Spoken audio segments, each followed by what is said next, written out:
श्रोते हो, आजच्या शोमधल्या पुढच्या एका सुंदर रचनेकडे वळूया, ज्यामध्ये श्री प्रकाश नारायण फरडे सरांनी शहापूर जिल्हा ठाणे येथून लिहिलंय. श्री प्रकाश नारायण फरडे सर लिहित आहेत शहापूर जिल्हा ठाणे येथून की निरोप तुझा घेताना माझे शब्दही झाले मुके. निरोप तुझा घेताना माझे शब्दही झाले मुके, ओघळले नकळत अश्रू साठले डोळ्यांसमोर धुके. ओघळले नकळत अश्रू साठले डोळ्यांसमोर धुके, उजळलेल्या दिशा साऱ्या होतील कदाचित धुसर. उजळलेल्या दिशा साऱ्या होतील कदाचित धुसर, गंधाळलेल्या आठवांचा पडणार नाही कधी विसर. गंधाळलेल्या आठवांचा पडणार नाही कधी विसर, पडणार नाही कधी विसर, कधी विसर. वाह! तर निरोपाचा क्षण भावस्पर्शी क्षण असतो, निरोपाचा, भेटीनंतरच्या निरोपाचा. तर तो सरांनी खूप अप्रतिमरित्या या रचनेमध्ये सजवलेला आहे की तुझा निरोप घेताना माझे शब्द मुके झाले होते आणि जेव्हा नकळत अश्रू ओघळलेले होते तेव्हा डोळ्यासमोर धुके साचलेले होते. आणि जरी साऱ्या उजळलेल्या दिशा धुसर जरी झाल्या तरी गंधाळलेल्या आठवणींचा मला कधीच विसर पडणार नाही, कारण त्या आठवणी या गंधित होत्या, त्या आठवणी या सुखद होत्या, त्या आठवणी या अविस्मरणीय अशा होत्या. तर खूप अप्रतिम सुंदर असा निरोप या रचनेमध्ये होता. पुढच्या आपण एका रचनेकडे वळूयात, ज्यामध्ये सौ मनीषा पटवर्धन मॅडम लिहित आहेत की दुःखालाही असावी सीमा दया नाही तुझला देवा. दुःखालाही असावी सीमा दया नाही तुझला देवा, ज्यांना वाटतोस ते सुख त्यांचा वाटतो मनी हेवा. ज्यांना वाटतो सुख त्यांचा वाटतो मनी हेवा. क्षणभर विचार माझा विसरले मी तुझी सेवा. क्षणभर विचार माझा विसरले मी तुझी सेवा. विनंती माझी मान देवा दे साऱ्यांना सुखाचा ठेवा. विनंती माझी मान देवा दे साऱ्यांना सुखाचा ठेवा. तर साऱ्यांना सुखाचा ठेवा दे, असे भावस्पर्शी भाव मांडणारी सौ मनीषा पटवर्धन मॅडम यांची अप्रतिम अशी ही रचना होती. आणि जेव्हा दुःख जीवनामध्ये येतं ते एवढं येतं की माणूस खचून जातो, माणूस तुटून जातो आणि तो परमेश्वराच्या चरणी लीन होऊन जातो. खूप अप्रतिम आणि सुंदर अशी ही रचना होती. पुढच्या एका रचनेमध्ये राग या शीर्षकाखाली प्रवीण पी सरांनी पुणे येथून लिहिलं आहे. प्रवीण पी सर लिहित आहेत पुणे येथून राग या शीर्षकाखाली की राग तुझा माझ्यावरचा कसा मला दिसेल. राग तुझा माझ्यावरचा कसा मला दिसेल. रागात एवढं प्रेम आहे तर प्रेमात काय असेल. रागात एवढं प्रेम आहे तर प्रेमात काय असेल. तो हसत राहावं म्हणून मी रागवत नाही. तो हसत राहावं म्हणून मी रागवत नाही. रुसवाही तुझा मला दिवस भागवत नाही. रुसवाही तुझा मला दिवस भागवत नाही.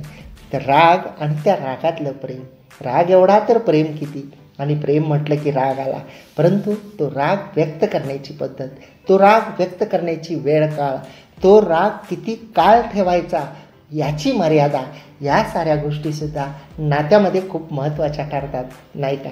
छोट्या छोट्या गोष्टीवरून राग करणं, छोट्या छोट्या गोष्टींचे इश्यू करणं, छोट्या छोट्या गोष्टींचा ज्याला आपण राईचा पर्वत करणं म्हणतो, तर यामुळं नात्याला ग्रहण लागतं.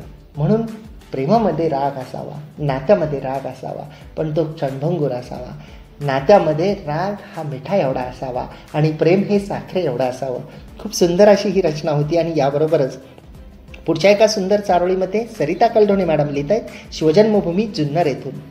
सरिता कलढोणे मॅडम यांनी शिवजन्मभूमी जुन्नर येथून लिहिलं आहे की तुझं माझं नाही, तुझं माझं नाही, कधीतरी आपलं म्हणून जग. तुझं माझं नाही, कधीतरी आपलं म्हणून जग. नात्याच्या दुनियेतला धागा तेव्हाच धरू शकेल तग. नात्याच्या दुनियेतला धागा तेव्हाच धरू शकेल तग, तेव्हाच धरू शकेल तग. वाह वाह! आणि खरंच खूप मार्मिक आणि वास्तव अशा या ओळी आहेत की दरवेळी माझं, मी, मला आणि स्वतःभोवती फिरणं हे गैर असतं. तुझं माझं नाही तर कधीतरी आपलं म्हणून जग. कारण जेव्हा आपण आपलं दोघांचं म्हणून जगतो तरच नातं हे तग धरू शकतं. कारण नात्याचा धागा हा खूप कच्चा असतो. जरी ऋणानुबंध घट्ट असले तरी नात्याचा धागा हा नाजूक असतो. त्या नाजूक धाग्याला ताणलं गेलं नाही पाहिजे, त्या नाजूक धाग्याला जेव्हा जास्त ताणलं जातं तेव्हा तो नात्यांचा धागा हा तुटून जातो आणि तो तुटू नये यासाठी मी आणि माझं याच्या पलीकडे जाऊन आपण आपलं हे जेव्हा आपण मनामध्ये दृढ करू, जेव्हा आपण म्हणून जगू, आपण या शब्दामध्ये दोघे येतात, मिळून या शब्दामध्ये दोघे येतात, तेव्हा नातं हे टिकतं. खूप सुंदर असा संदेश या 4 ओळीमधून मॅडमनी दिलेला होता. पुढच्या एका सुंदर कवितेकडे वळूयात. तुला पाहता या शीर्षकाखाली जगन्नाथ रंगनाथ जाधव सरांनी हेसगावकर, तालुका खुलताबाद, जिल्हा छत्रपती संभाजीनगर येथून लिहिलंय. जगन्नाथ रंगनाथ जाधव हेसगावकर सर लिहित आहेत, तालुका खुलताबाद, जिल्हा छत्रपती संभाजीनगर येथून. तुला पाहता या शीर्षकाखाली की चंद्रालाही लाजवी असावी तू अप्सरा, चंद्रालाही लाजवी अशी तू अप्सरा, दूर नको राहू राणी जवळ येतो जरा. चंद्रालाही लाजवी अशी तू अप्सरा, दूर नको राहू राणी जवळ येतो जरा. प्रीतीचा तो पाहतो खळखळणारा झरा, प्रीतीचा तो पाहतो खळखळणारा झरा. रंभा मेनकाही लाजे असा तुझा ग चेहरा. वाह, रंभा मेनकाही लाजे असा तुझा ग चेहरा. रण बुननले ते आज तुझ्या यादामधी, याद तुझी अनावर तुझ्या ग प्रेमामधी. कशी निजली ती रात सूर्याच्या छायेमधी, कशी सजली ती रात सुखाच्या स्वप्नामध्ये, कशी सजली ती रात सुखाच्या स्वप्नामध्ये. वाह, तर चंद्रालाही लाजवेल अशी तू अप्सरा आहे आणि तू दूर राहू नको, तू जवळ ये, कारण तू प्रीतीचा खळखळणारा असा जरा आहेस. रंभा मेनकापेक्षा सुद्धा तुझा चेहरा जो आहे तो सुंदर आहे. असं अप्रतिम वर्णनात्मक प्रेम कविता होती सरांची. आणि या रचनेनंतर पुढच्या एका रचनेमध्ये प्रतिभा गोपाले मॅडम लिहित आहेत नागपूर येथून.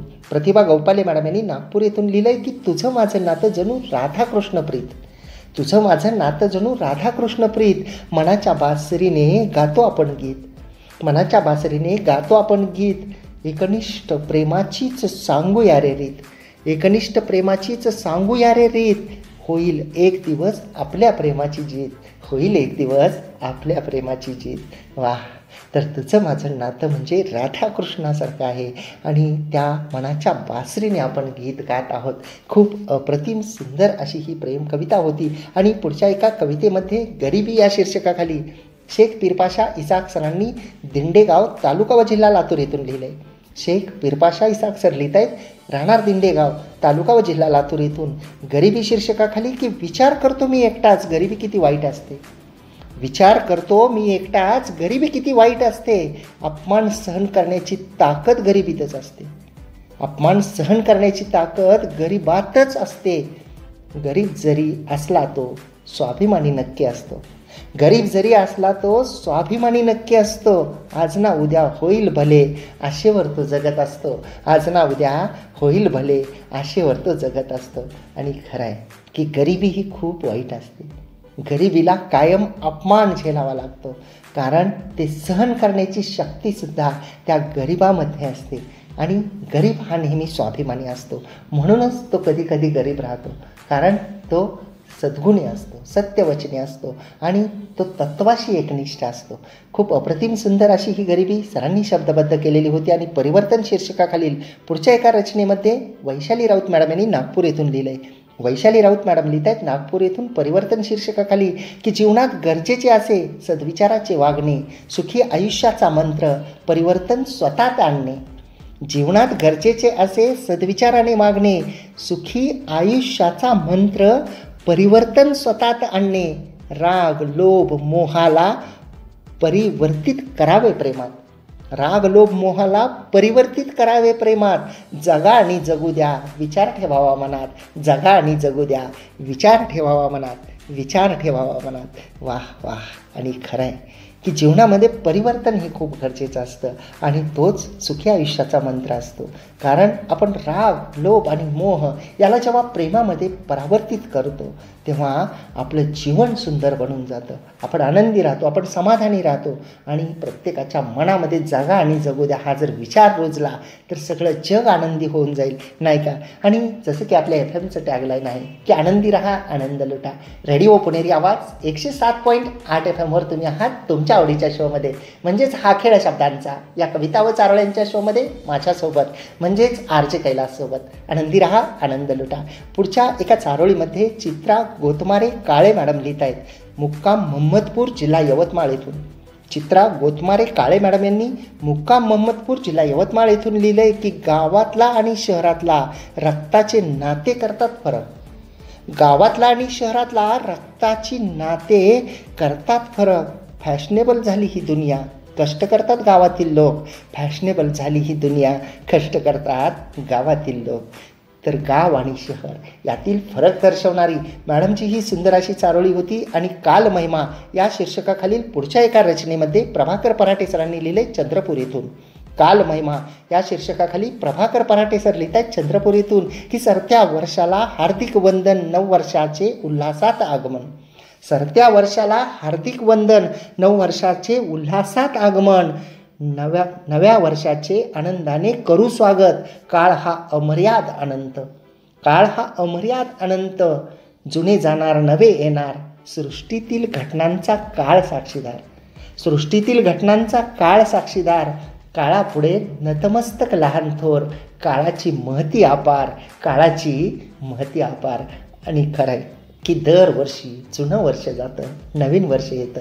जुन्याला आपण वंदन करतो, नव्याचं स्वागत करतो. जुनं जाऊन नवं येतं आणि सृष्टीतील घटनांचा काळ हा साक्षीदार असतो. खूप अप्रतिम असं शब्दांकन होतं. पुढच्या एका रचनेकडे वळूयात, ज्यामध्ये आशिष देव सरांनी लिहिलंय चंद्रपूर येथून.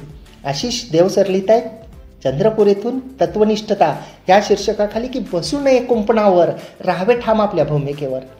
बसू नये कुंपणावर, राहावे ठाम आपल्या भूमिकेवर. जिकडे वारा तिकडे फिरा, नसावे सावट असे जीवनावर. जिकडे वारा तिकडे फिरा, नसावे सावट असे जीवनावर. असावे कायम एका निष्ठतेवर, असावे कायम एका निष्ठतेवर. होणार असतेच एक दिवस कलेवर, होणार असतेच एक दिवस कलेवर. म्हणून ओळखले जावे केवळ तत्वावर, म्हणून ओळखले जावे केवळ तत्वावर, केवळ तत्वावर. आणि खरं आहे बरेच जण हे परिस्थिती पाहून इकडून तिकडं फिरत असतात. ते त्यांची मतं बदलतात, प्रत्येक व्यक्तीबद्दल मतं बदलतात, प्रत्येक प्रसंगाबद्दल मतं बदलतात. ते कायम कुंपणावर असतात आणि त्यांना तत्वाशी काही देणं घेणं नसतं. परंतु एक दिवस जे आहे ते प्रत्येकाला त्यांची ठाम भूमिका ही घ्यावी लागते आणि तत्वनिष्ठता जी आहे ती पाळावी लागते.